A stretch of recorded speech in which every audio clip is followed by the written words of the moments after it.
இயேசு கிறிஸ்துவின் இன்ப நாமத்திலே உங்கள் யாருக்கும் என்னுடைய அன்பின் வாழ்த்துக்கள். இந்த நாளிலும் உங்கள் மத்தியிலே ஆண்டவருடைய செய்தியை பகிர்ந்து கொள்ளும்படியாக ஆண்டவர் கொடுத்த இந்த கிருபைக்காக ஆண்டவருக்கு நான் நன்றி செலுத்த கடமைப்பட்டிருக்கிறேன்.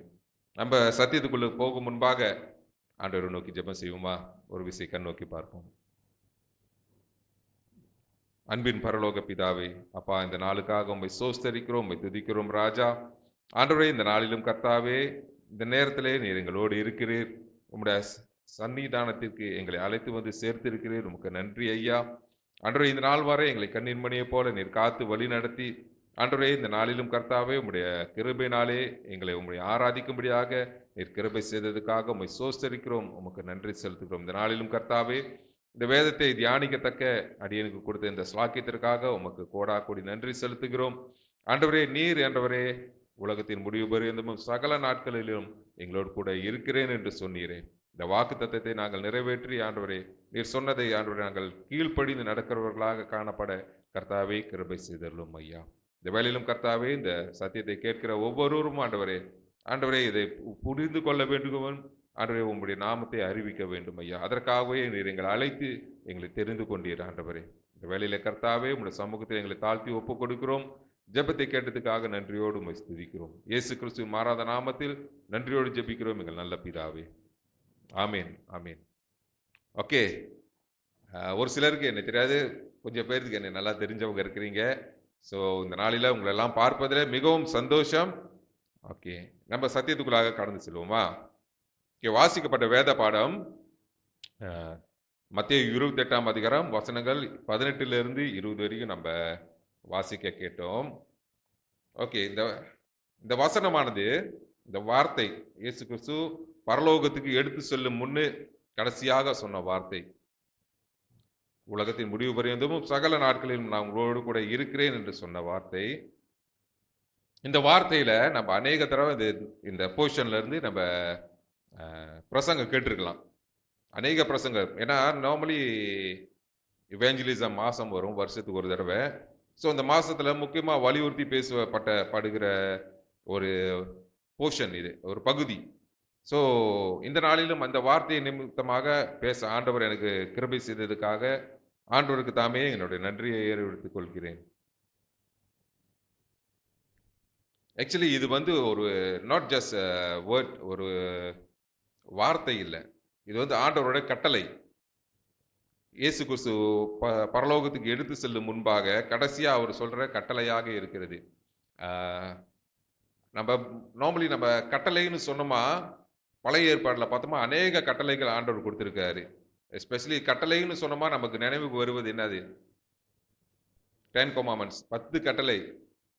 அதுதான் நமக்கு யோசனையில வரும். நம்ம சிந்தையில கட்டளைன்னு சொன்னாவே அதுதான் யோசனையில வரும். ஆனால் இந்த புதிய ஏற்பாடுல பார்த்தோமா மொத்தம்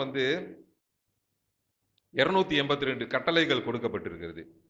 நம்ம வேத ஆராய்ச்சியாளர்கள் சொல்றாங்க, புதிய ஏற்பாடுல 282 கட்டளைகள் அதுல இருக்கு. ஸோ அதுல முக்கியமா கிறிஸ்தவர்கள் பயன்படுத்துவது 50 கட்டளைகள் தான். நம்மளா அதுக்கு தான் முக்கியத்துவம் கொடுப்பாங்க. ஆனாலும் ஆண்டவராகிய இயேசு கொடுத்த கட்டளை எல்லாத்திலும் பிரதான கட்டளைகளா இருக்கிறது. அதனால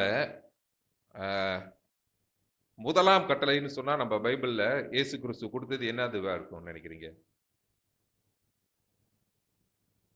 நான் ஒண்டி பேசியிருந்தா நல்லா இருக்காது, நீங்களும் பேசுனீங்களா கொஞ்சம் உற்சாகமா இருக்கும்.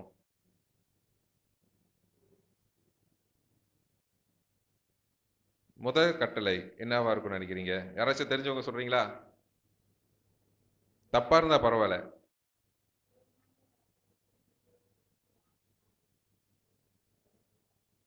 வெரி குட், ரொம்ப கரெக்டா சொன்னீங்க. உன் தேவனாகிய கர்த்தரிடத்தில் உன் முழு இருதயத்தோடும் உன் முழு ஆத்துமாவோடும் அன்பு கூறுவாயாக. இதுதான் பிரதான கட்டளை. ஸோ அதுக்கு தகுந்த மாதிரி 2வது கட்டளை என்னன்னு பார்ப்போமா? ஓகே, வாசிக்கலாமா? ஓகே, பைபிள் வச்சிருக்கோம், வாசிங்க. மத்தேயு 22 36 38 வசனங்கள்.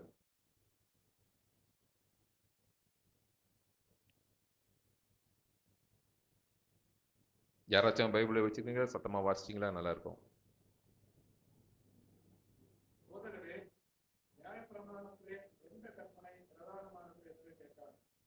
இயேசு அவரை நோக்கி, உன் தேவனாகிய கர்த்தரிடத்தில் உன் முழு இதயத்தோடும் உன் முழு ஆத்மாவோடும் உன் முழு மனதோடும் அன்பு கூறுவாயாக. இது முதலாம் பிரதான கற்பனை. ஓகே, இதற்கு ஒப்பாயிருக்கிற இரண்டாம் கற்பனை என்னவென்றால், உன்னிடத்தில் நீ அன்பு கூறுவது போல பிறனிடத்திலும் அன்பு கூறுவாயாக என்பது. ஓகே, ரொம்ப தேங்க்ஸ் பிரதர். நம்ம பார்த்தோம் இது வந்து பிரதான கட்டளை. அப்படின்னு சொன்னா எதுக்கு நம்ம முக்கியத்துவம் கொடுக்கணும்? கடைசி கட்டளைக்கு முக்கியத்துவம் கொடுக்கணுமா, இல்ல கட்டளைக்கு முக்கியத்துவம் கொடுக்கணுமா? கடைசியா சொல்றது உலகமெங்கு சென்று சுவிசேஷத்தை அறிவியுங்கள்னு சொல்றாரு. ஆரம்பத்துல சொல்றாரு பிறர் இடத்தில் அன்பு கூறுவோம். எதுக்கு நம்ம முக்கியத்துவம் கொடுக்கணும்? அன்பு சகல பாவத்தையும் மூடும். அன்பு இருந்தால் தான் நம்ம மற்றவங்கள இடத்துல போய் ஷேர் பண்ண முடியும்.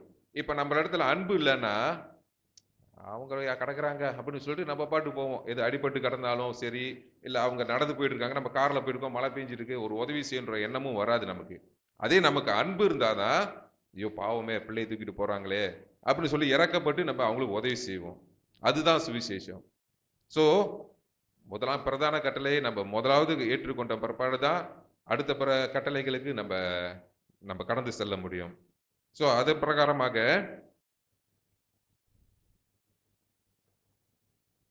இது வந்து இயேசு கிறிஸ்து தன் சீஷருக்கு கொடுத்த கட்டளை. வானது ஆண்டவர் பரலோகத்துக்கு எடுத்து சொல்லும் முன்பாக அவர் சொன்ன கட்டளையாய் இருக்கிறது. இப்போ இன்னைக்கு நம்ம as a followers of Jesus Christ, இயேசு கிறிஸ்துவோட ஃபாலோவர்ஸாக இருக்கிறதுனால இந்த கட்டளை நமக்கும் கொடுக்கப்பட்டிருக்கிறது. நம்ம சொல்ல முடியாது இது வந்து சீஷர்களுக்கு கொடுத்தாரு, நம்ம இல்லை பாஸ்டருங்களுக்கு தான் இதை செய்யணும் அப்படின்னு சொல்லி நம்ம மற்றவங்க மேலே சுமையை சுமக்க வைக்கக்கூடாது. இது எல்லார் மேலும் விழுந்த கடமை. யாரெல்லாம் இயேசு கிறிஸ்துவை இரட்சகராக ஏற்றுக்கொண்டு இருக்கிறாங்களோ அவங்க எல்லாமே இந்த கட்டளைக்கு கீழ்ப்படிய வேண்டுமா இருக்கிறது. Obedience is most important in the Christian life. கிறிஸ்தவர்களுக்கு கீழ்ப்படிதல் மிக முக்கியமாக இருக்கிறது. ஒரு வார்த்தை, இப்போ நான் வந்து போலீஸ் ஃபோர்ஸில் இருக்கிறேன். ஸோ ஒரு ஆர்டர் வெளியாகணுச்சுன்னா அது கண்டிப்பாக நாங்கள் கீழ்ப்படிஞ்சாகணும். ரெண்டாவது தான் அதை பற்றி ஆய்வு செய்வோம், இது செய்கிறது முடியுமா முடியாதுன்னு. ஆனால் முதலாவது எங்கள் ஆர்டர் வெளியாகணுச்சுன்னா மேலிடத்துலேருந்து அதுக்கு நாங்கள் கீழ்ப்படிந்து அதுபடி செயல்படணும். செயல்படலைன்னா எங்களுக்கு மேலே வந்து ஆக்ஷன் எடுக்க வாய்ப்பு இருக்கிறது. ஸோ ஆனால் ஆண்டவர் அப்படி தண்டிக்கிறவர் இல்லை. நமக்கு இது கொடுத்துருக்கார், கட்டளை கொடுத்திருக்கிறார். ஆண்டவரை நம்ம நேசிக்கணும், ஆண்டவருடைய வார்த்தையை நம்ம மற்றவங்களுக்கு கொண்டு போய் சேர்க்கணும்னு சொல்லி தான் இதை கொடுத்துருக்கிறார். ஆனால் தண்டிக்கிற தேவன் இல்லை. அவர் டைம் கொடுப்பாரு, மேபி நாளைக்கு இல்லை நாளான்னைக்கு இல்லை அடுத்த மாதம் அப்படின்னு டைம் ஸ்டில் அவர் நம்ம கொடுத்துக்கிட்டே இருக்கிறாரு. நம்ம தான் அடுத்த மாதம் பார்ப்போம், சரி அடுத்த வருஷம் பார்ப்போம், இல்லை புது வருஷம் பிறக்கட்டும் அப்பையிலேருந்து செயல்படுவோம்னு சொல்லிட்டு தட்டி கழிச்சுக்கிட்டே போய்கிட்டு இருக்கோம். ஓகே,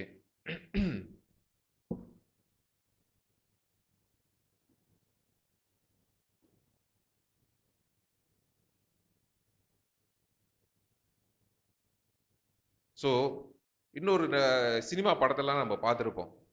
யாராச்சும் நம்ம தான் உங்களுக்கு நெருங்கின நண்பர்கள் இல்லை அப்பா அம்மா இறக்குறது முன்னுக்கு ஒரு ஒரு ஒரு ஒரு ப்ராமிஸ் கேட்பாங்க, இதை செஞ்சிடறியா அப்படின்னு சொல்லி.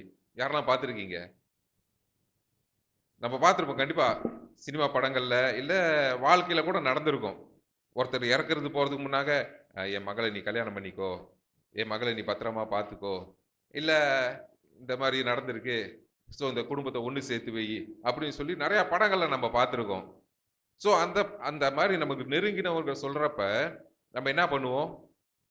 நீங்களா இருந்தால் என்ன பண்ணுவீங்க பிரதர்? உங்கள் நண்பர் ஒருத்தர் சொல்கிறாரு, இந்த மாதிரி பிரச்சனையாக இருக்குது, நீங்கள் தான் ஒன்று சேர்த்து வைக்கணும் அப்படின்னு சொல்லிட்டு இறந்துட்டாரு. நீங்கள் என்ன பண்ணுவீங்க?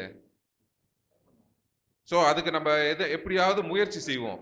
அந்த அந்த சொன்ன ஃபுல்ஃபில் பண்ணுறது, அவங்க சொன்ன வார்த்தைக்கு ஃபுல்ஃபில் பண்ணுறதுக்காக நம்ம கண்டிப்பாக பிரயாசம் எடுப்போம், எப்படியாச்சும் அவங்க சொன்னதை நிறைவேற்றணும்னு சொல்லி. அதே போல தான் அதை காட்டிலும் பெரியவர் நமக்காக ஜீவனை கொடுத்த ஆண்டவர் சொல்லியிருக்காரு, புறப்பட்டு செல்லுங்கள், போய் சகல சிருஷ்டிக்கும் சுவிசேஷத்தை அறிவித்து பிதாகுமாரன் பரிசுத்த ஆவி நாமத்தினாலே ஞானஸ்நானம் கொடுங்கள்னு சொல்லியிருக்காரு.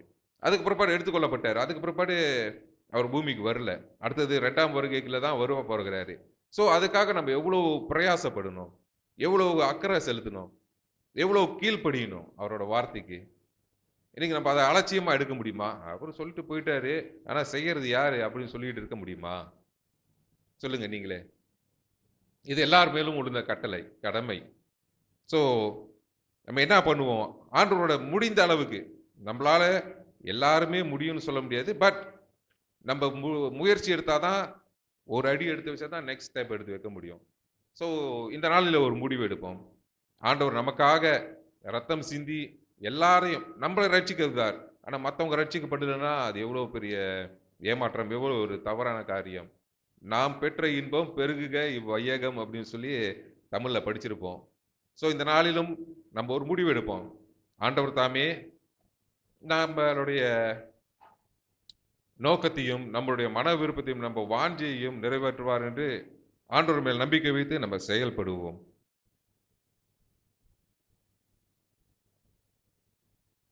ஓகே, அடுத்ததாக முதல்ல நான் இப்பதான் இன்ட்ரோடக்ஷன் முடிச்சிருக்கேன், இன்னும் பாயிண்ட்ஸ்க்கு வரல. காரியம், இதுக்கு நம்ம இந்த ஊழிய சுவிசேஷத்தை எடுத்து சொல்ல என்ன தகுதி இருக்கணும் நமக்கு? ஒரு கிறிஸ்தவனா இருந்தா மட்டும் போதுமா? வருஷம் வருஷம் கிறிஸ்மஸ்க்கு நான் ஆலயத்துக்கு வருவேன், ஈஸ்டருக்கு வருவேன், மற்ற எல்லா பண்டிகைகளுக்கெல்லாம் வருவேன், சண்டே ஞாயிற்றுக்கிழமை வருவேன், அது போதுமா நமக்கு? என்ன என்ன வாட் இஸ் த எலிஜிபிலிட்டி? என்ன தகுதி நமக்கு வேணும், தேவை ஒரு சுவிசேஷத்தை அறிவிக்க? சொல்லுங்க, உங்களுக்கு தெரிஞ்சதை சொல்லுங்க. என்ன அடிப்படை தேவை நமக்கு வேணும்? என்னப்பா?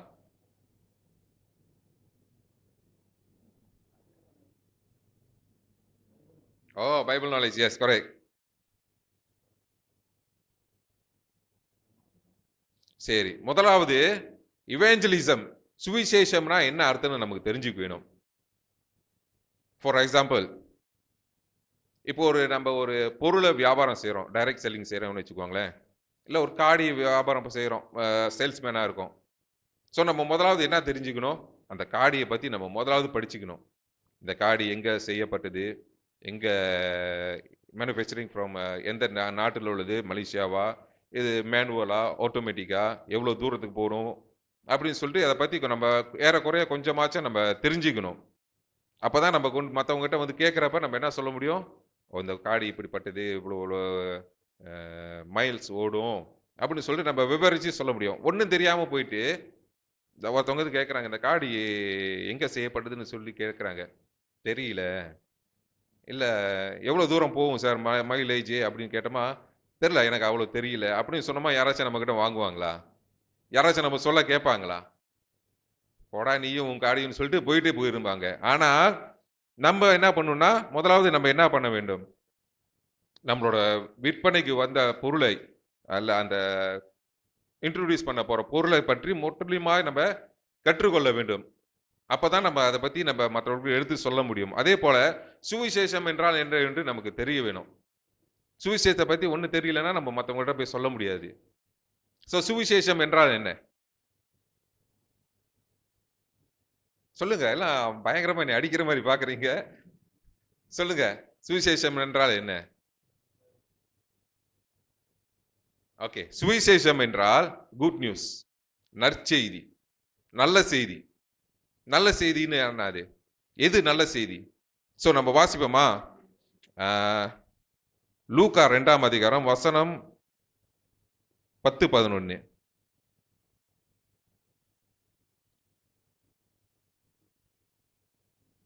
தேவதூதன் அவர்களை நோக்கி, பயப்படாதீர்கள், இதோ எல்லா ஜனத்துக்கும் மிகுந்த சந்தோஷத்தை உண்டாக்கும் நற்செய்தியை உங்களுக்கு அறிவிக்கிறேன். இன்று கர்த்தராகிய கிறிஸ்து என்ற ரட்சகர் உங்களுக்கு தாவீதின் ஊரிலே பிறந்திருக்கிறார். ஓகே, இங்க என்னன்னு போட்டிருக்கு? நற்செய்தியை அறிவிக்கிறேன். நற்செய்தி என்னது? உங்களுக்காக கிறிஸ்து என்னும் ரட்சகர் தாவீதின் ஊரில் பிறந்திருக்கிறார். எதற்காக பிறந்தார்? நம்ம பாவங்களிலிருந்து நம்மை மீட்டெடுக்க, நம்ம ரட்சிக்க ஒரு ரட்சகர் பிறந்தார் என்று சொல்லி நம்ம வாசிக்கிறோம். இதுதான் குட் நியூஸ். கோஸ்பல் சொல்றது அப்பனா குட் நியூஸ் எது? நமக்காக ஒருவர் பிறந்தார், அவர் இயேசு. பரலோகத்தை விட்டு, எல்லா மகிமையும் விட்டு, மனுஷனாக ஒரு ஏழை கோலம் எடுத்து அவதரித்தார். ஒரு குழந்தையாக பிறந்தார். அவர் இயேசு மனுஷனை போல வாழ்ந்தார். மனுஷன் படும் எல்லாவித கஷ்டங்களையும், எல்லா வேதனைகளையும், எல்லா அவமானங்களையும் அனுபவித்தார். மரித்தார், திருப்பி உயிர்த்தெழுந்தார். 3ஆம் நாள் உயிர்த்தெழுந்து திரும்பவும் பரலோகத்துக்கு எடுக்கப்பட்டு போனார். திரும்பவும் வரப்போகிறார். இதுதான் சுவிசேஷம். இதை பற்றி நம்ம சொன்னமாவே போதும். இயேசு கிறிஸ்துவை பற்றி தான், மற்றதை ஒன்றும் இல்லை. இயேசு கிறிஸ்து நமக்காக வந்தார், நம்முடைய பாவங்களை சுமந்தார், நமக்காக அடிக்கப்பட்டார், சிலுவையில் அறையப்பட்டார், மரித்தார், 3ஆம் நாள் உயிர்த்தெழுந்தார், திரும்பவும் வரப்போகிறார். இதுதான் சுவிசேஷம். இதை பற்றி நம்ம மற்றவங்களுக்கு சொன்னாவே போதும். நமக்கு அட் தி சேம் டைம் அதே சமயத்தில் ஆண்டவர் செய்த நம்முடைய வாழ்க்கையில செய்த நன்மைகள் சாட்சிகளாக கூறி அவர்களை பலப்படுத்துவது, அதுதான் சுவிசேஷம். ஒரு சிலர் நினைச்சிட்டு இருக்காங்க, எப்படி சொல்றது, என்ன சொல்றது, எங்க இருந்து ஆரம்பிக்கிறது, எங்க முடிக்கிறதுன்னு தெரியாம தடுமாறிக்கிட்டு இருப்போம். இதுதான் போதும். இந்த 5 காரியங்களை நீங்கள் பிடிச்சிக்கிட்டீங்களா, கண்டிப்பா உங்களாலையும் சுவிசேஷம் சொல்ல முடியும். கண்டிப்பாக உங்களாலையும் மற்றவர்களை இயேசு நாமத்தில் ஆசீர்வதிக்க முடியும். ஸோ இதை எடுத்துக்கோங்க, இந்த பாயிண்ட்ஸை. ஜீசஸ் கேம், உலகத்துக்கு வந்தார், உலகத்திலே வாழ்ந்தார், மரித்தார், உயிர்த்தெழுந்தார், திரும்பவும் வரப்போகிறார். இதை நீங்க ஆண்டவர் அறியாத மக்களுக்கு சொல்லுங்க. கண்டிப்பாக ஆண்டவர் இந்த காரியங்கள் நிமித்தமாக அவர்களை தொடுவார், அவர்களும் ரட்சிக்கப்படுவார்கள் என்று விசுவாசிப்போம். இட்ஸ் ஆல் அபவுட், எல்லாமே இயேசுவை பற்றி தான். இப்போ நம்ம ஒருத்தர்கிட்ட போகிறோம். எனக்கு ஒரு ஆஃபீஸர் இருந்தார், என் கூட வேலை செய்கிறவர், என்னோட ஹையர் ஆஃபீஸர். அவருக்கு சில சமயங்களில் சில சமயங்கள் அவருக்கு என்னை டிரைவராக போட்டாங்க. நான் தான், அவர் இந்தியரு. ஸோ தமிழ் அவங்க இல்லைன்னு சொல்லிட்டு அவர் எங்கே போனாலும் அவர் கொண்டு போகிறதுக்கு என்னை தூக்கி அவரை டிரைவராக போட்டாங்க. ஸோ நானும் எங்கே போகிறப்பெல்லாம் அவரை கூட்டிகிட்டு போவேன். காலையிலேயே அவர் பார்த்து பேசுகிறப்ப, சார் வணக்கம் சார், எப்படி இருக்கீங்க அப்படின்னு கேட்டால் அவர் கொஞ்சம் கூட வெக்கப்படாமல் அவங்க சாமி பேரை சொல்லி அவர் மூலமாக நல்லா இருக்கேன் அப்படின்னு சொல்லி அவங்க அந்த சாமி பேரை சொல்லுவார். அப்போ தான் நான் யோசித்தேன், இப்போ நம்மளை கேட்டோமா ஓவராலாக சொல்லுவோம், எப்படி இருக்கீங்க, நல்லா இருக்கேன், இல்லை கடவுள் புண்ணியத்தில் நல்லா இருக்கேன். கடவுள்ன்ற வார்த்தை, காட்ன்ற வார்த்தை, with God grace I am good, I am health அப்படின்னு சொல்லிடுறோம். ஆனால் அது ஒரு பொதுவான வார்த்தை கடவுள்ன்றது. ஏன் நம்ம இயேசு பேர் அங்கே பிரதிபிக்கல? நம்ம ஆண்டவரோட பிள்ளைகள், அவர் வெக்கம் இல்லாம சொல்றாரு, நம்ம தான் வெக்கப்படுறோம். இயேசு பேர் சொன்னா இவங்க எதுவும் நினைச்சுக்குவாங்களோ அப்படின்னு சொல்லி வெக்கப்படுவோம். அவர் கொஞ்சம் கூட வெக்கப்பட மாட்டாரு. யார் கை கொடுத்தாலும் அவங்க கடவுள் பேரை சொல்லி, நான் அவருக்கு கிருபையால நல்லா இருக்கேன், அவர் புண்ணியத்துல நல்லா இருக்கேன் அப்படின்னு சொல்லுவாரு. அப்பதான் எனக்குள்ளாரே ஒரு தோண்டுதல் வந்துச்சு. நம்மளும் இனிமே யார் எதை சொன்னாலும் எது கேட்டாலும் அங்க இயேசு கிறிஸ்து நாமத்தை சொல்லணும். அப்பதான் ஆண்டவரோட நாமம் மகிமைப்படும், அப்பதான் அவரோட நாமம் விளங்கும் அப்படின்னு சொல்லி ஒரு தீர்மானம் எடுத்தேன். இன்னைக்கு வரைக்கும் யாரும் எதுவும் கேட்டா இயேசு கிறிஸ்து நாமத்துல, இயேசு கிறிஸ்து கிருபையால் நல்லா இருக்கேன், ஆசீர்வாதமா இருக்கேன் அப்படின்னு சொல்ல ஆரம்பிச்சிருக்கேன். இப்பதான் அது ஸ்டார்ட் பண்ணியிருக்கேன். அது நடைமுறைக்கு கொண்டு வருவோம். கண்டிப்பாக இயேசு கிறிஸ்து நாமம் இதன் மூலமாக மகிமைப்படும். அவரு ஒரு விக்கிரகத்தை ஆராதிக்கிற மனுஷனே அவ்வளவு வைராக்கியமா இருக்கு, அவங்க கடவுள் பேரை சொல்றாருன்னா கண்டிப்பா நம்மளும் உயிருள்ள தேவன், நமக்காக ஜீவனை கொடுத்த தேவனை இன்ட்ரோடியூஸ் பண்றது, பிரஸ்தாபப்படுத்துறதுல கண்டிப்பாக ஆண்டவர் நாமம் மகிமைப்படும் என்று நான் விசுவாசிக்கிறேன். ஓகே, முதலாவது அடிப்படை சுவிசேஷம் என்றால் என்று நமக்கு அறிந்து இருக்க வேண்டும். சரி, 2வது பாயிண்ட் நம்ம பார்க்க வேணும்னா, இயேசு கிறிஸ்துவை தம் சொந்த இரட்சகராக ஏற்றுக்கொண்டு இருக்க வேண்டும். இயேசுதான் தெய்வம் என்று அறிந்திருக்க வேண்டும், அவரோடு இணைக்கப்பட்டு இருக்க வேண்டும்.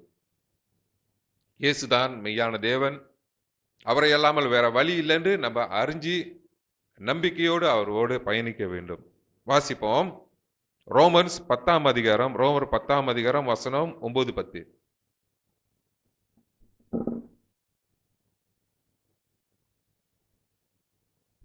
என்னவென்றால், கர்த்தராகிய இயேசுவை நீ உன் வாயினாலே அறிக்கையிட்டு, தேவன் அவரை மரித்தோரிலிருந்து எழுப்பினார் என்று இருதயத்திலே விசுவாசித்தால் ரட்சிக்கப்படுவாய். நீதி உண்டாக இருதயத்திலே விசுவாசிக்கப்படும், ரட்சிப்பு உண்டாக வாயினாலே அறிக்கை பண்ணப்படும். வாசிக்கப்பட்ட வேதத்துல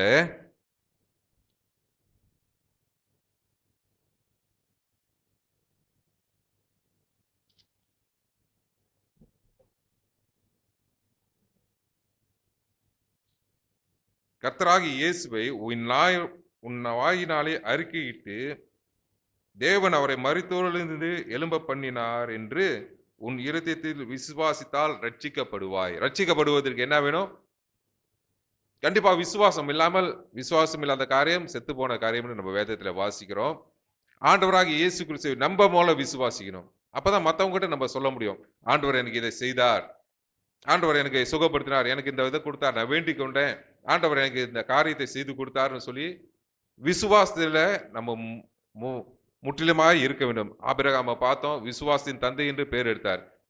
காணாத ஒன்றை அவர் நம்பினாரு, சொன்ன வார்த்தைக்கு கீழ்ப்படிந்து போனாரு. ஸோ அவருக்கு எல்லாமே ஆசீர்வாதமாக நடந்தது. ஸோ அதே போல நம்மளுடைய வாழ்க்கையிலும் விசுவாசம் is the most important thing, ஒரு எலிமெண்டாக இருக்கிறது. ஸோ நம்ம விசுவாசத்தில் உறுதியாக இருந்தோமா, கண்டிப்பாக ஆண்டவர் நம்ம மூலியமாக கிரியை செய்வார். நம்ம 2 மனசோட இவர்கிட்ட போய் பேசலாமா, இவர் ஆண்டவர் இவர்கிட்ட சொல்லாமா, இவர் கேட்பாரா இல்லையா அப்படின்னு சொல்லிட்டு நம்மளுக்குள்ளாரே ஒரு போராட்டமாக இருக்கும். ஸோ ஆண்டவர் நம்மளை விசுவாசம் வைத்து நம்ம கடமை போய் சொல்ல வேண்டியது. விதைக்கிறவன் விதைக்க போனான், எல்லா விதையும் நல்ல நிலத்துல உழுவல. சில விதைகள் எங்க விழுந்தது? வழி அருகே விழுந்தது, குருவி வந்து கொத்தி போட்டு போயிடுச்சு. சில விதைகள் எங்க விழுந்தது? முள்ளுள்ள இடங்களில் விழுந்தது, முள்ளுகள் வளர்ந்து அதை நெருக்கி போட்டது. சில விதைகள் நல்ல நிலத்தில் விழுந்தது, அது 30, 60, 100 கனி கொடுத்தது. நம்மளோட கடமை விதைக்க வேண்டியது. விதைக்கப்பட்ட விதை முளைத்து அது வளர ஆரம்பிச்சு நம்மள்கிட்ட அட்வைஸ் கேட்டாங்களா, நம்ம அட்வைஸ் பண்ணலாம். ஆனா அது கனி கொடுக்குதா இல்லையான்னு விளைய செய்கிறவர் யாரு? கர்த்தராகிய இயேசு ஆண்டவர். ஸோ நம்மளோட வார்த்தை நம்மளுக்கு என்ன வேணும்னா, நம்மளோட கடமை விதைக்குவது தான், ஜஸ்ட் தூவி விடுறது தான் ஆண்டவரோட வார்த்தையை. கேட்கிறவன் காதுள்ளவன் கேட்க கடவன் என்று வேதத்தில் போட்டிருக்கிறது. ஸோ நம்ம என்ன பண்ணுவோம்? ஆண்டவருடைய வார்த்தையை விதைப்போம், கண்டிப்பாக ஒரு நாள் பலன் கொடுக்கும் என்று விசுவாசிப்போம். நான் ஒரு சாட்சியை கேட்டிருக்கேன். ஒரு மனுஷன் சொல்றாரு, அவர் சொல்றாரு சின்ன வயசுல இப்போ ரீசன்ட்லி அவர் இறந்துட்டார். ஒரு போலீஸ் ஆஃபீஸர், வங்காளி. அவர் வங்காளி பஞ்சாபி மேன். அவர் ஒரு சமயம் அவரை நான் மீட் பண்ணி பேசும்போது அவர் சொல்கிறார் என்கிட்ட, சின்ன பிள்ளையில் நான் படித்தது என்ன ஆகுதுன்னா, யோவான் 3:16 சொல்கிறாரு. அப்படி எனக்கு கூட ஞாபகம் இல்லை. அவர் சொல்கிறாரு, கணக்காக அந்த இதை நான் செக் பண்ணி பார்க்குறேன், ஒரு வார்த்தையும் மிஸ் பண்ணாமல் தேவன் தம்முடைய ஒரே பேரனா குமாரனை அனுப்பி உலகத்தில் அன்பு கூர்ந்தாருன்னு சொல்லி அப்படி கணக்கா சொல்றாரு. எப்போ படிச்சதுன்னு கேட்டா, அவரு கிண்டர் கார்டன் படிக்கிறப்ப படிச்சது அப்படின்னு சொல்லி சொல்றாரு. ஆனா அவர் நாட் கிறிஸ்டியன், ஆண்டவரை அறியாதவர். கிண்டர் கார்டனுக்கு போயிருக்காரு, சண்டே ஸ்கூலுக்கு போயிருக்காரு. அப்பா படிச்சு கொடுத்த பாடத்தை இன்னைக்கு வரைக்கும் கற்றுருக்கிறாரு. அவரும் ஒரு சமயத்துல அதுல அந்த வார்த்தையை நம்புறாரு, பட் முழுமையா ஆண்டவருக்கு ஒப்பு கொடுக்கல. ரீசன்ட்லி அவர் இப்பதான் தவறினார். இப்பதான் எனக்கு ஒரு 2 வாரம் இருக்கும்னு நினைக்கிறேன். வயசு ஒரு வயசாயதான், ஒரு 70 வயசு கிட்ட ஆயிடுச்சு அவர் இருக்கிறப்ப. அடுத்ததாக இன்னொரு வசனத்தை வாசிப்போம். ரோமர் 10ஆம் அதிகாரம் வசனங்கள் 12, 13.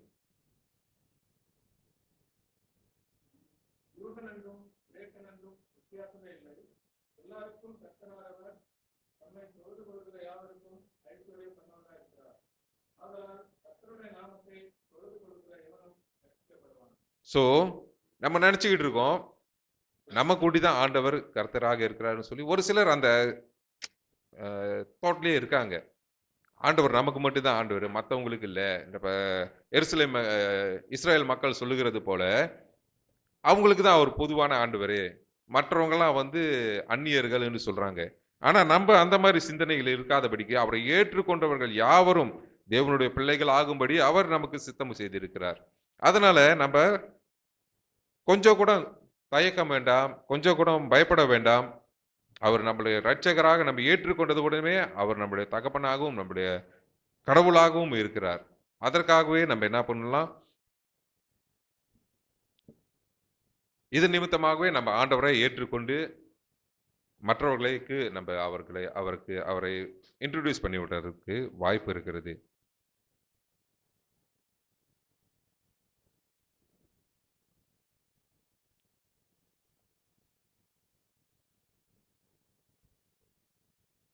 ஸோ அடுத்ததாக மூன்றாவதாக நமக்கு வந்து பைபிள் நாலேஜ் ரொம்ப முக்கியம்.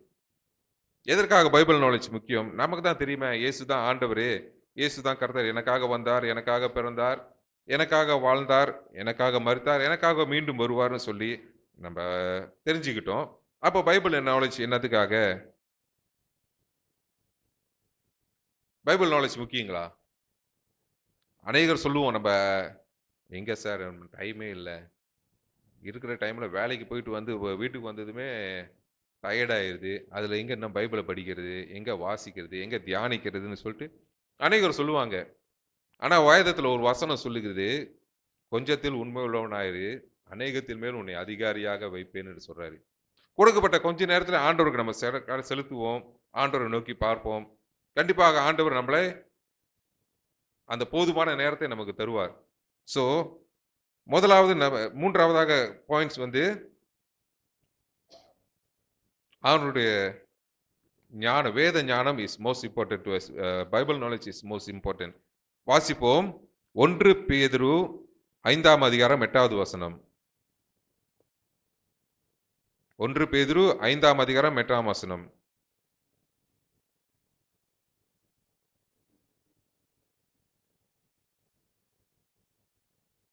தெளிந்த புத்தியுள்ளவர்களாய் இருங்கள். விழித்திருங்கள், ஏனெனில் உங்களுக்கு எதிராக பிசாசானவன் ரட்சிக்கிற சிங்கம் போல் எவனை விழுந்தான் என்று வகை தேடி சுற்றித்திருக்கிறான். ஓகே, எதற்காக நம்ம வேதத்தை நன்கு கற்றுக்கொள்ள வேண்டும்னா, நம்மளுடைய எதிராளியான பிசாசானவன் யாரெல்லாம் வஞ்சிக்கலாம், யாரெல்லாம் ஏமாத்தலாம் அப்படின்னு சொல்லி கர்ஜிக்கிற சிங்கம் போல சுற்றி திரிகிறான். நம்ம தான் வீட்டில் அடங்கி உக்காந்துருக்கோம், அவன் அப்படியே தேடி வலை வீசி தேடிக்கிட்டு இருக்கான் நம்மளை. யாரை முழுங்கலாம்? விசேஷமாக ரட்சிக்கப்பட்டவர்களை தான் முழுங்கிறதுக்கு அவன் பார்க்குறான். ஒரு சமயம் இயேசு கிறிஸ்து, சரி நம்ம வேதத்தை வாசிப்போமே, மத்தேயு 24:24 வாசிங்களேன்.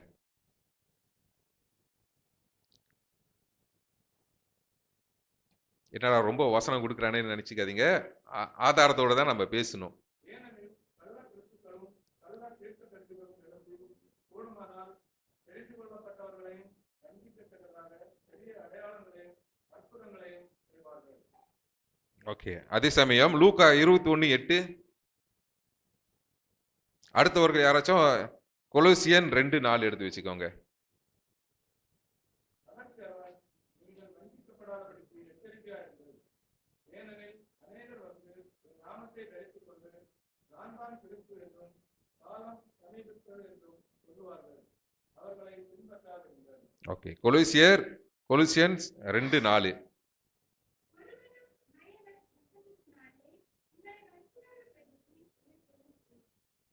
ஓகே, நீங்க அதை பார்த்தீங்களா? ஒருவரும் உங்களை வஞ்சிக்காதபடிக்கு, உங்களை ஏமாத்தாதபடிக்கு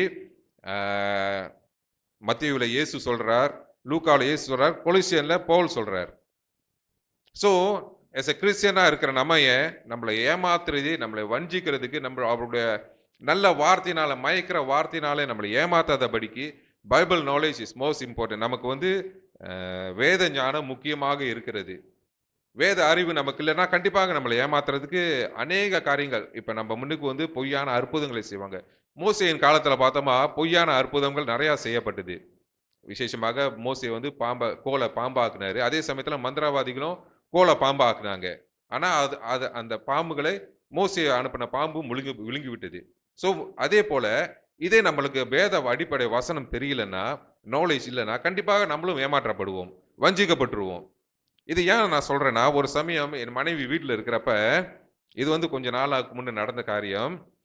ஒரு கொரியன் மிஷினரிஸ்ன்னு சொல்லலாம் அவங்கள, ஒரு நிறுவனம்னு சொல்ல முடியாது, ஒரு சபை சேர்ந்தவங்க, அந்த சபை பேரும் நமக்கு தெரியல.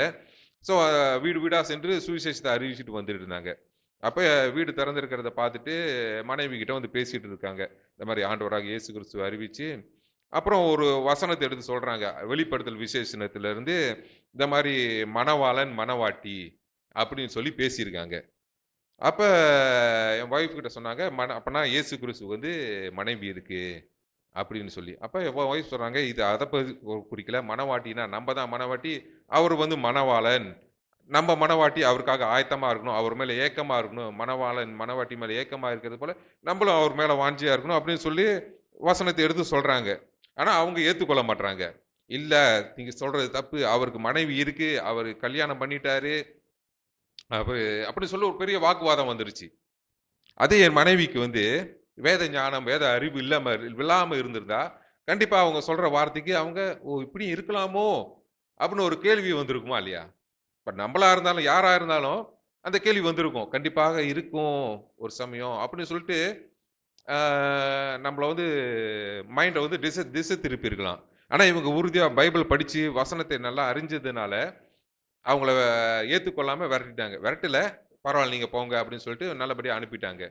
ஸோ இந்த மாரி தான் அநேக கள்ள தீர்க்கதரிசிகளும், அநேக கள்ள போதகர்களும் எழும்பி வந்து நம்மள ஏமாத்த அ வாய்ப்பு நெறையாக இருக்கிறது. ஒரு சமயம் இது வந்து எனக்கு நடந்தது. என்னோட பாஸ் வந்து இந்து மார்க்கத்தை சேர்ந்தவர். ரொம்ப பக்திமான். ரொம்ப பக்தியா இருப்பாரு. அவரு சொல்றாரு, அவங்க கடவுள் இந்த மாரி நெறைய கடவுள் இருக்கிறாங்க. அவங்கலாம் வந்து அவரோட கடவுள் ஒருத்தர் தான். ஆனா அதலோட அவதாரம், அவரோட இந்த ச இந்த இந்த இந்த சூழ்நிலையில எப்படி இருப்பார், அந்த சூழ்நிலையில அப்படி இருப்பார், சந்தோஷமா இருக்க சூழ்நிலையில எப்படி இருப்பார், அ ஆச ஆ ஆத்திரமா இருக்கிற சூழ்நிலை, கோபத்துல இருக்கிறப்ப இப்படி இருப்பார்ன்னு சொல்லிட்டு, அவரோட அவதாரத்த தான் அது வந்து பிரதிபலிக்குது. ஆனா எங்களுக்கு ஒரே கடவுள் 30,000 கடவுளெல்லாம் இல்ல. ஒருத்தர் தான், பட் அதெல்லாம் வந்து அவரோட அவதாரம் அப்படின்னு சொன்னாரு. அதே மாரி தான் இயேசுவும் சொல்லி அவர் சொல்றாரு. இயேசுவும் அத மாரி தான் அவதாரமா தான் வந்தாரு. அப்படின்னு சொல்லி ஒரு சமயம் என்ட்ட பேசியிருக்கப்ப, எனக்கே ஒரு கன்ஃப்யூஷன் வந்துருச்சு. இவர் சொல்றது உண்மையா இருக்கலாமா? இருக்குமோ? அப்படின்னு சொல்லிட்டு எனக்கு ஜெபிக்க கூட போனா, எப்படி ஜெபிக்கிறது? இயேசு கிட்ட நம்ம ஸ்ட்ரெய்ட் அவே பிதா கிட்ட போயிரலாமே. ஏன் இயேசு மூலமா போகணும்? அப்படின்னு சொல்லிட்டு ஒரு கன்ஃப்யூஷன் எனக்குள்ளாக ஒரு போராட்டம் வந்துச்சு. அப்புறம் நான் யோசிச்சேன். இதெல்லாம் வந்து உண்மையாவே நம்மள வந்து மைண்ட வந்து கெடுக்கிறதுக்காக சொல்ற வார்த்தைகள், பிசாசானவன் இப்படிதான். கண்டிப்பா அவர் என்னோட ஹையர் ஆஃபீசர். அவர் சொல்றதுக்கு நான் கீழ்ப்படிஞ்சிருக்கணும். நான் அவர்கிட்ட போயிட்டு வாக்குவாதமும் பண்ணவும் முடியாது, ஆரம்பத்துல. ஸோ அவருக்கும் என்னை பத்தி அவ்வளோ தெரியாது. எனக்கும் அவர பத்தி அவ்வளோ தெரியாததுனால, அவர் சொல்ற வார்த்தைக்கு நான், "ஓ! அப்படியா சார்? ஓகே. சரிங்க சார். அப்படியா, அப்படியா?" அப்படின்னு போயிருவேன். ஆனா இப்ப நாளுக்கு நாள் ஆவ நானும் வேதத்த ஞானத்தை வேதத்தை கற்றுக்கொண்டதுனால, அவர்ட்ட நான் எடுத்து சொல்ல வாய்ப்பு இருக்கிறது. ஸோ இந்த மாரி, "இல்ல இப்படியா இருக்காது சார்." அப்படின்னு சொல்லிட்டு நான் வாக்குவாதம் பண்றதுக்கு ஆண்டவர் எனக்கு ஞானத்தை குடுத்தார்.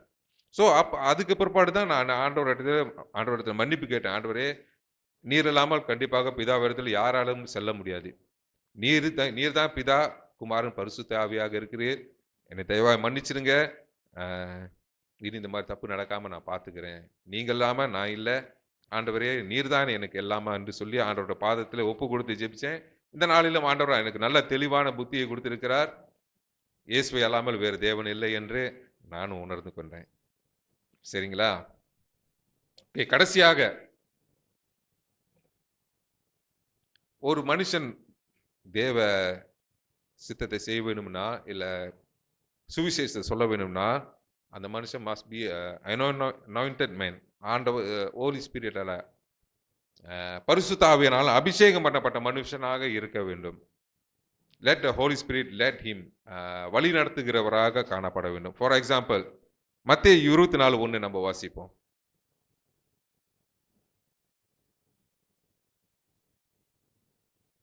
மத்தேயு 24ஆம் அதிகாரம் 1ஆம் வசனம். இது நல்லா எல்லாத்துக்கும் தெரிஞ்ச பாகம்தான். இயேசு தேவாலயத்தை விட்டு புறப்பட்ட போகையில் அவருடைய சீடர்கள் தேவாலயத்தின் கட்டடங்களை சாரி. மத்தேயு 4:1, 24 இல்ல, வெறும் 4. 4ஆம் அதிகாரம் 1ஆம் வசனம். அப்பொழுது இயேசு பிசாசினால் சோதிக்கப்படுவதற்கு ஆவியானவராலே வனாந்தரத்துக்கு கொண்டு போகப்பட்டார். ஓகே. ஏன் நம்ம ஆவியின் அபிஷேகம் பெற வேணும்னா, அப்பதான் ஆவியானவர் நம்மளை வழி நடத்துவார். இயேசு கிறிஸ்து இவன் அவர் தேவ குமாரனாய் இருந்த போதிலும், அவர் வந்து யோவானால் ஞானஸ்நானம் பெற்ற பின்பாடு என்ன நடந்தது? பரிசுத்த ஆவியானவர் அவர் மேல் புறாவை போல இறங்கி அவரை அபிஷேகம் பண்றாரு. அதுக்கப்புறம் தான் இந்த சூழ்நிலை, காரியம் நடக்கிறது. ஆவியானவராலே வனாந்தரத்துக்கு கொண்டு போகப்படுகிறார். என்னத்துக்காக கொண்டு போகப்படுகிறார்னு எல்லாத்துக்கும் தெரிஞ்சதும் இந்த கதை. பிசாசானவன் அவரை சோதிக்க வருகிறான்னு. ஸோ ஒரு தேவ மனுஷனாக, தேவனால தேவ ஊழியத்தை செய்கிறவனாக இருக்க வேண்டும் என்றால் அவன் ஆவியினாலே அபிஷேகம் பெற்ற பிள்ளைகளாக காணப்பட வேண்டும், மனுஷனாக இருக்க வேண்டும். ஏன் அபிஷேகம் பெற வேண்டும்? எதற்காக இந்த அபிஷேகம்? சொல்லுங்க, எதற்காக அபிஷேகம் நம்ம பெற வேணும்? என்னடா கேள்வி கேட்டுக்கிட்டே இருக்கான்னு பாக்குறீங்களா? கத்துக்குவோம், அப்பதான் நமக்கு மெமரியில நல்லா நிற்கும். எதற்காக நம்ம அபிஷேகம் பெற வேண்டும்? இங்க யாரு?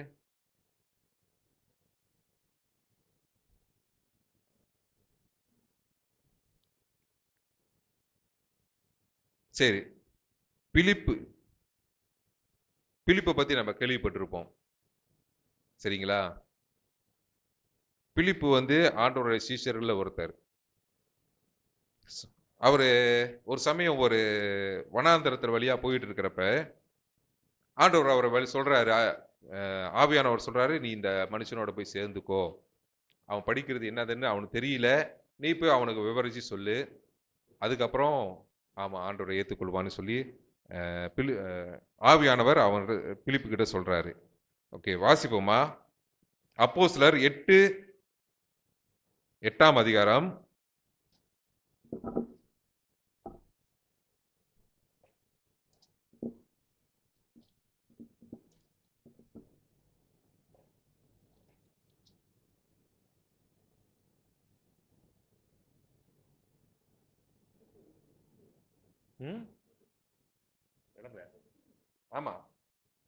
29 வாசிங்களேன்.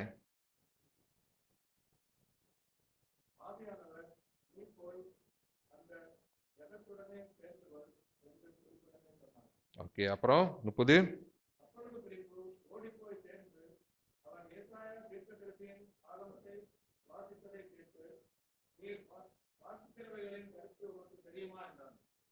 ஓகே, பாருங்க, ஆவியானவர் சொல்றார், நீ போய் அந்த ரதத்தோட சேர்ந்துக்கோள் என்று பிலிப்புடன் சொல்கிறார். ஸோ ஒரு மனுஷன் ஆவியின் அபிஷேகம் பெற்றவனாக இருக்க வேண்டும். ஒரு நம்ம சொல்லலாம், நான் சாதாரண மனுஷன் தானே, அதெல்லாம் அபிஷேகம் பெற்றவன்னா ஒரு பாஸ்டராகவோ இல்லை மிஷினரியாகவோ இல்லை பெரிய ஊழியக்காரர்களோ எழுப்புதம் கூட்டம் நடத்தவங்களாகவோ இருக்கலாம். நான் ஒரு நார்மல் மனுஷன், ஆலயத்துக்கு வந்துட்டு போனா போதும் அப்படின்னு நம்ம இருக்க முடியாது. ஆவின் அபிஷேகம் எல்லாத்துக்கும் ஊற்றப்படுது. பெந்தகோஸ்தே நாளிலே சபை மக்கள் சீஷர்கள் எல்லாம் கூடி ஒருமனப்பட்டு தேவனை நோக்கி தரிசித்து இருக்க போது என்ன பண்றது? ஆண்டவர் பல கனிகளை திறந்து அவர்களை ஆசீர்வதித்து அவர்களை அபிஷேகம் பண்ணினார். அதுக்கு பிற்பாடுதான் ஊழியம் செய்யவே ஆரம்பிச்சாங்க. ஊழியம் செய்ய பிரசங்கம் செய்தார்கள். அவர்கள் மூலமா அநேகர் ரட்சிக்கப்பட்டார்கள். ஒரே சமயத்தில் 3000 பேர் ரட்சிக்கப்பட்டார்கள், 5000 பேர் ரட்சிக்கப்பட்டார்கள். ஸோ ஆவியின் அபிஷேகம் இல்லாமல் நம்ம எதையும் செய்ய முடியாது. ஆவியின் வழி நடத்துதல் இல்லாமல் நம்ம செஞ்சு நம்ம மாம்சத்தின்படி செய்வோம்னா அது ஒன்றுத்துக்கும் உதவாமல் போய்விடும். கேட்பாங்க, ஆனால் அவங்களுக்குள்ளார மனம் திரும்புதல் வராது, ஆண்டவரை ஏற்றுக்கொள்ளணுன்ற எண்ணமும் வராது. அதே நம்ம ஆவியின் அபிஷேகத்தால் அபிஷேகம் பண்ணப்பட்ட மக்களாக, ஊழியர்களாக, மக்களாக இருந்து மக்களிடத்தில் சொல்லும்போது ஆவியானவர் அவர்களுக்குள்ளார நம்ம சொல்லுகிற வார்த்தையின் மூலமாக கிரியை செய்ய வாய்ப்பு உண்டு. ஆனால் எல்லாருமே வேதத்திலையும் நம்ம வாசிக்கிறோம், தெரிந்து கொள்ளப்பட்டவர் அநேகர், அழைக்கப்பட்டவர்கள் அநேகர், ஆனால் தெரிந்து கொள்ளப்பட்டவர்கள் தான் சிலர். அதனால நம்ம சொல்ல வேண்டிய கடமையை நம்ம சொல்லிக்கிட்டே போவோம். கண்டிப்பாக ஆண்டவர் அவர்களை சந்திப்பார். ஒரு நாள் இல்லைனாலும் ஒரு நாள் கண்டிப்பாக அவர்கள் ஆண்டவரை ஏற்றுக்கொள்வார்கள். ஸோ இதுதான் முக்கியமான 4 காரியங்கள் நான் உங்ககிட்ட வலியுறுத்தவிருக்கிறேன். 1வது, நம்ம வாசிச்சோம். 1வதாக இவெஞ்சலிசம்னா என்ன, சுவிசேஷம் என்றால் என்னன்னு நமக்கு தெரியணும். அதன் பிற்பாடு இயேசு கிறிஸ்துவை தன் சொந்த இரட்சகராக ஏற்றுக்கொண்டிருக்க வேண்டும். 3வதாக நமக்கு கண்டிப்பாக பைபிள் நாலேஜ் முக்கியமாக இருக்கிறது, வேத ஞானம் நமக்கு முக்கியமாக இருக்குது. நான்காவதாக ஆவினாலே பரிசுத்த ஆவினாலே அபிஷேகம் பெற்ற மனுஷனாக நம்ம காணப்பட வேண்டும். இந்த 4 காரியங்கள் நமக்குள்ளாக இருந்தால் கண்டிப்பாக நம்மளும் ஒரு இவேஞ்சலிஸா ஆக வாய்ப்புண்டு. கண்டிப்பாக ஆண்டவர் நம்மளையே கொண்டு அநேகரை சந்திப்பார், அநேகரை தொடுவார், அநேகரை ரட்சிக்கப்பட கிருபை செய்வார். ஸோ இவந்தோ நான் சொன்ன வார்த்தைகள் சில பேருக்கு புரிய கஷ்டமாக இருந்தாலும் கண்டிப்பாக கொஞ்சம் குறைய உங்களுக்கு விளங்கி இருக்குன்னு விசுவாசிக்கிறேன். ஆவியானவர் உங்களோடு இருந்து உங்களை வழிநடத்தி உங்களுக்கு இன்னும் போதிப்பார் என்று நான் விசுவாசிக்கிறேன். ஸோ ஜெபம் செய்வோம், இதோட முடித்துக் கொள்வோம். நன்றி ஆண்டவரே, உம்முடைய நாமத்துக்கு நன்றி செலுத்தி உம்மை துதிக்கிறோம் அப்பா. இந்த நாளிலும் கர்த்தாவே, சுவிசேஷத்திற்காக எங்களை நீர் அழைத்த தேவன். ஆண்டவரே, சுவிசேஷ பாரம் ஒன்றே எங்கள் சுமையாக மாற வேண்டும் என்று நாங்கள் பாடல் மூலம் பாடுகிறோம். அது வெறும் வாயின் வார்த்தையாக இல்லாதபடிக்கு ஆண்டவரே, உம்முடைய பாரத்தை நாங்கள் சுமந்து உம்மை அறியாத மக்களுக்கு உம்மை கொண்டு போய் சேர்க்க வேண்டும். உம்மை நாமத்திலே அவர்களை ஆசீர்வதித்து ஆண்டவரே உம்முடைய மந்தைக்குள் அவர்களை கொண்டு வந்து சேர்க்க வேண்டும். அதற்காகவே நீர் எங்களை தெரிந்து கொண்டீர், எங்களை அழைத்த தேவன் நீர் அப்பா. நீர் சொன்ன வார்த்தைக்கு நாங்கள் கீழ்ப்படிந்து உமக்கு பயந்து உம்முடைய வார்த்தைக்கு கீழ்ப்படிந்து நடக்கிற மக்களாக ஆண்டவரை காணப்பட கர்த்தாவே கிருபை செய்தலும். இந்த நாளிலும் கர்த்தாவே, நாங்கள் தியானித்த இந்த தியானத்திற்காக நன்றி செலுத்துகிறோம். உம்முடைய வார்த்தையின் மூலமாக எங்களோடு நீர் இடைப்பட்டதுக்காக நன்றி. எங்களோடு பேசினீர் ஆண்டவரே. நாங்கள் கேட்கிறது மாத்திரமல்லாமல் அதன்படி நடக்கிறவர்களாகவும் அதன்படி செயல்படுகிறவர்களாகவும் காணப்பட கர்த்தாவே கிருபை செய்யும்படியாக உடைய பாதத்தில் எங்களை ஒப்புக் கொடுக்கிறோம். இந்த நாளை இப்படியாக எங்களுக்கு ஆசீர்வாதமாக கொடுத்ததுக்காக நன்றியோடு உம்மை துதித்து உம்மை சோஸ்தரிக்கிறோம். உமக்கே எல்லா துதிக்கான மகிமையும் செலுத்தி இயேசு கிறிஸ்துவின் மாறாத நாமத்தில் நன்றியோடு ஜெபிக்கிறோம் நல்ல பிதாவே, ஆமீன்.